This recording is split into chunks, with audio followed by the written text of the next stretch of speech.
SDOP से 15 दिन में सफाई मांगने वाले बीजेपी के विधायक प्रीतम लोधी अब 3 दिनों के अंदर खुद बीजेपी को सफाई देंगे। जी हां, पूरा विवाद तो आप अच्छे से जानते ही हैं कि बीजेपी के विधायक जो शिवपुरी की पिछोर विधानसभा है वहां से बीजेपी के विधायक है प्रीतम लोधी, और प्रीतम लोधी पिछले 2-3 दिनों से अपने बयानों की वजह से लगातार चर्चा में हैं। जिस तरह का बयान वो एक आईपीएस अधिकारी के लिए दे रहे थे, उस बयान ने प्रदेश की राजनीति में भयंकर तूफान मचा के रखा हुआ था और लगातार बीजेपी पर ये दबाव बन रहा था कि बीजेपी अपने विधायक पर एक्शन लेना कब शुरू करेगी। और आखिरकार अपने स्क्रीन पर आप जो लेटर देख रहे हैं, ये लेटर बीजेपी के प्रदेश अध्यक्ष हेमंत खंडेलवाल की तरफ से जारी हुआ है। और इस लेटर में क्या लिखा है, मैं पहले आपको ये पढ़ करके बताता हूं।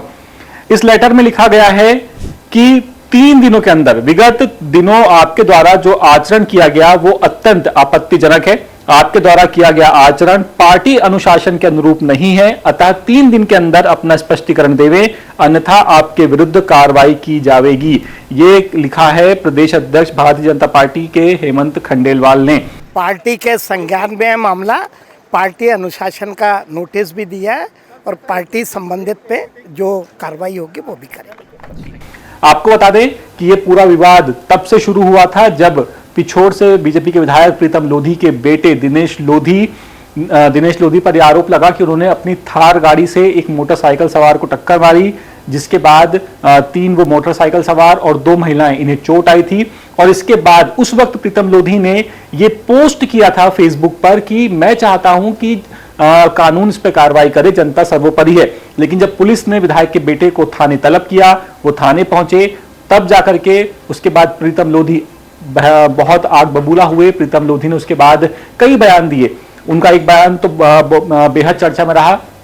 प्रीतम लोधी ने कहा था कि करेरा क्या एसडीओपी के डैडी की है, मेरा बेटा वहां जाएगा भी, वहां से चुनाव भी लड़ेगा। इतना ही नहीं, इसके बाद प्रीतम लोधी ने एक और बयान दिया। प्रीतम लोधी ने यह कहा कि अगर 15 दिनों के अंदर जो एसडीओपी हैं, जो आईपीएस है डॉक्टर आयुष जाखड़, अगर वो इस मामले में वो अपनी सफाई नहीं देते हैं तो वो 10,000 लोगों को लेकर के जाएंगे और एसडीओपी के बंगले पर गोबर भरवा देंगे। ये भी उन्होंने धमकी दी थी। जब भी पूरा मामला चला, उसके बाद लगातार जो राजनीतिक पार्टियां हैं, खासकर कांग्रेस लगातार हमलावर थी और लगातार सवाल उठा रही थी। और इस पूरे मामले में लगातार प्रीतम लोधी घिरते हुए जा रहे थे। और अब आखिरकार बीजेपी की तरफ से उन्हें ये लेटर जारी किया गया है और उनसे जवाब मांगा गया है। आपको बता दें कि पहला मौका नहीं है जब प्रीतम लोधी ने बीजेपी की मुश्किलें बढ़ाई हैं। इसके पहले भी वो अपने बयानों की वजह से बीजेपी को मुश्किल में डाल चुके हैं।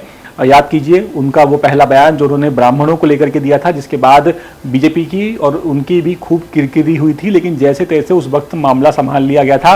पर अब जो लगातार ये टिप्पणी कर रहे हैं एक आईपीएस अधिकारी के ऊपर, उसने इस पूरे विवाद को और तूल दे दिया है। इस पूरे मामले में आईपीएस एसोसिएशन की भी एंट्री हो चुकी है। 10 सूत्र में ही आपको खबर दिखाई थी कि आईपीएस एसोसिएशन सीएम तक पहुंच गया है शिकायत लेकर के। और अब इस पूरे मामले में 3 दिनों के अंदर विधायक क्या जवाब देंगे, ये देखने वाली बात होगी। और क्या उनके जवाब से पार्टी संतुष्ट होती है, ये अपने आप में एक अलग बड़ा सवाल है। तो फिलहाल इंतजार कीजिए प्रीतम लोधी के जवाब का और उसके बाद क्या होता है उस एक्शन का। फिलहाल इस खबर में इतना ही। कैमरा पर्सन बिलाल खान के साथ मैतुल द्विवेदी, 10 सूत्र, भोपाल। लेटेस्ट, इन्वेस्टिगेटिव और इन डेप्थ खबरें देखने के लिए ज्वाइन कीजिए 10 सूत्र का व्हाट्सएप चैनल, सब्सक्राइब कीजिए यूट्यूब चैनल, लाइक कीजिए फेसबुक पेज और पढ़ते रहिए www.dasootra.com।